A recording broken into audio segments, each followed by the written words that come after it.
Halo guys, kembali lagi bersama saya di channel Jaya Sukses. Kali ini kita akan membahas bagaimana sih pencegahan COVID-19 pandemi yang sedang kita alami saat ini. Nah, sebelum itu kembali saya ingatkan bahwa untuk mensupport channel ini jangan lupa di subscribe, karena subscribe itu gratis, tidak ada ruginya. Dan bila ada kritik atau saran, mohon tinggalkan di kolom komentar yang tersedia. Kemudian mari kita share kepada teman-teman kita di sosmed lainnya, dan harapannya semoga dapat bermanfaat. Langsung saja mari kita. Apa sih yang dimaksud dengan COVID-19? COVID-19 adalah singkatan dari novel coronavirus 19 yang ditemukan di akhir bulan Desember 2019 di kota Wuhan, Cina. Kala itu kota Wuhan, Cina mengkonfirmasikan bahwa virus baru ini sangat dengan cepat menularkan kepada manusia yang sehat. Oleh sebab itu, virus baru ini digolongkan sangat berbahaya dari virus-virus penemuan sebelumnya, yaitu SARS dan MERS.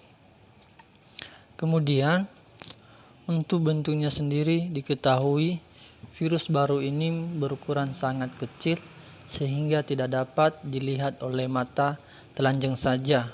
Artinya harus dengan bantuan teknologi dalam mikroskop.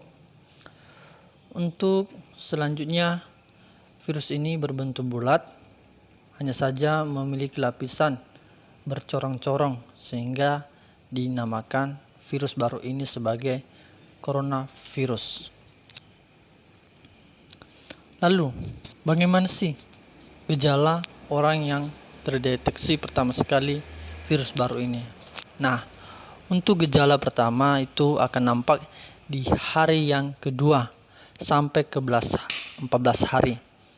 Dan untuk gejalanya sendiri ini tidak berturut-turut, artinya bertahap-tahap. Misalkan 2 hari terdeteksi oleh virus ini, maka gejalanya akan muncul itu di hari yang ketiga atau keempat, begitu yang selanjutnya. Untuk penyakitnya sendiri, virus baru ini diketahui itu memiliki gejala batuk, flu atau pilek, kemudian sesak napas, demam, dan yang paling fatalnya tenggorokan terasa sakit. Kemudian diketahui sesuai yang saya baca juga di artikel bahwa virus ini dapat hidup di lingkungan luar, akan tetapi masa hidupnya itu akan lebih lambat dibanding virus ini berada di tubuh makhluk hidup. Kemudian yang saya baca juga bahwa virus ini di masa aktifnya dipengaruhi oleh suhu. Suhu dalam hal ini yaitu ketika virus berada di dalam ruangan yang suhunya lebih panas atau lebih dari 30 derajat Celcius, boleh dikatakan seperti itu, maka masa aktif hidupnya itu lebih lambat dan bahkan bisa inaktif, artinya mati. Dan untuk sebaliknya, jika virus ini berada di lingkungan suhu yang sangat rendah atau dingin, maka disitulah saatnya virus ini bereaksi dalam perkembangbiakannya. 1 kali dalam 24 jam diketahui.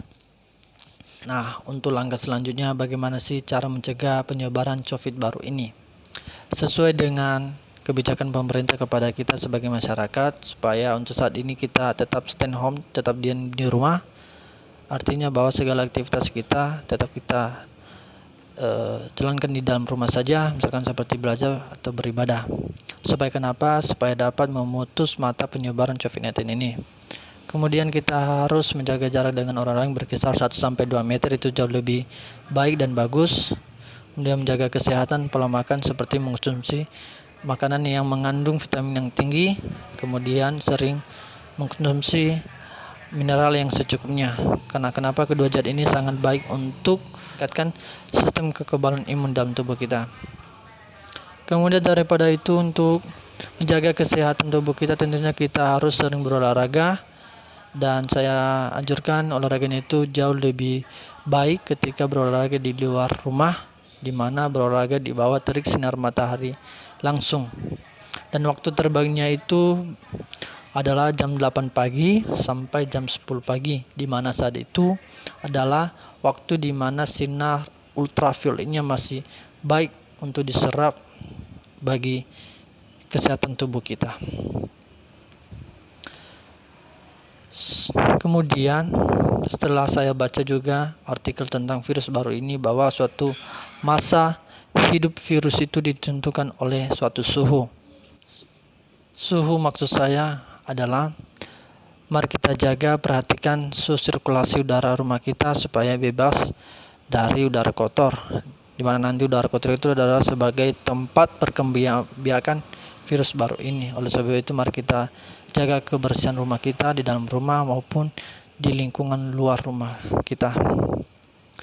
Kemudian daripada itu, artikel kedua saya juga baca bahwa suatu virus ini ketika masuk di dalam tubuh manusia itu akan berhadapan dengan suatu zat, dan boleh kita katakan bahwa zat itu adalah suatu zat yang dimiliki oleh tubuh, dalam hal ini adalah sistem kekebalan tubuh, dalam mendeteksi dan mencegah virus masuk ke dalam tubuh. Dan bila mana zat itu menurun atau lemah, dalam hal ini adalah sistem kekebalan manusia tersebut lemah, maka di saat itu pula virus ini akan masuk dan bereaksi dengan cepat dalam tubuh manusia tersebut. Dan oleh sebab itu mari kita tetap jaga imun kita dengan cara, mari kita menjaga kesehatan melalui pola makan yang teratur, sesering mengkonsumsi makanan yang vitaminnya sangat tinggi, sesering mengkonsumsi air mineral yang secukupnya, kemudian sesering berolahraga seperti yang saya katakan tadi. Dan selain pola makan, menjaga kebersihan, menjaga kesehatan, sering berolahraga, saya juga akan mencoba men-sharing obat ilmiah. Semoga dapat bermanfaat. Nanti situsnya sudah saya kasih di deskripsi komentar. Silakan dikunjungi, semoga dapat bermanfaat. Di akhir kata saya ucapkan terima kasih. Semoga video ini bermanfaat dan kita tetap optimis dalam menghadapi pandemi COVID-19 ini. Dan biarlah Tuhan selalu senantiasa melindungi kita, menjaga kita, memberikan kekuatan kita dalam menghadapi wabah pandemi COVID-19 ini. Di akhir kata saya ucapkan terima kasih. Sampai jumpa di video selanjutnya. Salam jaya sukses.